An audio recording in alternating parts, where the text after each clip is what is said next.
அம்மா வீட்ல இருக்கிறதுனால கொஞ்சம் இல்ல நெறையவே ஃப்ரீ டைம் கிடைக்குது. இன்னைக்கு ஈவினிங் ஸ்நாக்ஸுக்கு பிரெட்ட வச்சு சாண்ட்விச் பண்ணலான்னு ஃபர்ஸ்ட் ஸ்டஃபிங் ரெடி பண்ணிட்டேன். கொஞ்சமா எண்ணெய் ஊத்தி ஒரே ஒரு பெரிய வெங்காயத்த கட் பண்ணி போட்டு நல்லா வதங்குனதுக்கப்புறம், ஒரு கேரட்டு, பாதி குடமிளகா பாதியா வந்ததுக்கு அப்புறமேட்டு ஒரே ஒரு தக்காளி பழம் மட்டும் ஆட் பண்ணிக்கிட்டேன்.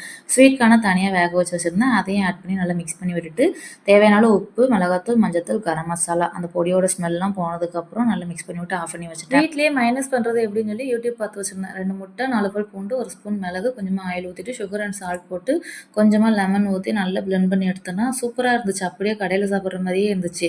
நான் சாண்ட்விச்க்கு யூஸ் பண்ணி போக நெறையவே இருந்துச்சு. அத ஒரு பாக்ஸ்ல போட்டு ஃப்ரிட்ஜ்ல ஸ்டோர் பண்ணி வச்சிருக்கேன். ஃப்ரிட்ஜ்ல வைக்கலாமான்னு தெரியல. ஆனா வச்சிருக்கேன். ஃபைனலா ஸ்டஃபிங் எல்லாம் ரெடி பண்ணிட்டு, பிரெட்ல 2 சைடு பட்டர் இல்லனா நெய் தடவிட்டு, ஸ்டஃபிங்க வச்சு வீட்ல ஒரு 3 சீஸ் ஸ்லைஸ் மட்டும் இருந்துச்சு. அதையும் வச்சுட்டு கல்ல போட்டு 2 சைடும் நல்லா டோஸ்ட் பண்ணி எடுத்தேன். இதில திருப்பி போடுறது தான் பெரிய கஷ்டமே. எதுவும் வெளிய வராம பார்த்துக்கணும். எல்லாம் ரெடி பண்ணிட்டு பெரிய டாஸ்க்கே இது ட்ரையாங்கிள் ஷேப்ல கட் பண்றது தான். ஒரு வழியா கட் பண்ணிட்டேன். ஆனா டேஸ்ட்டு சூப்பரா இருந்துச்சு. நெனச்சிருக்கேன். இனிமேல் வீக்லி ஒன்ஸாவது இப்படி கண்டிப்பா ட்ரை பண்ணணும். ஸ்நாக்ஸா இல்ல, டின்னராவே முடிச்சிடணும்னு வச்சுக்கோங்க. தேங்க்ஸ் ஃபார் வாட்சிங்.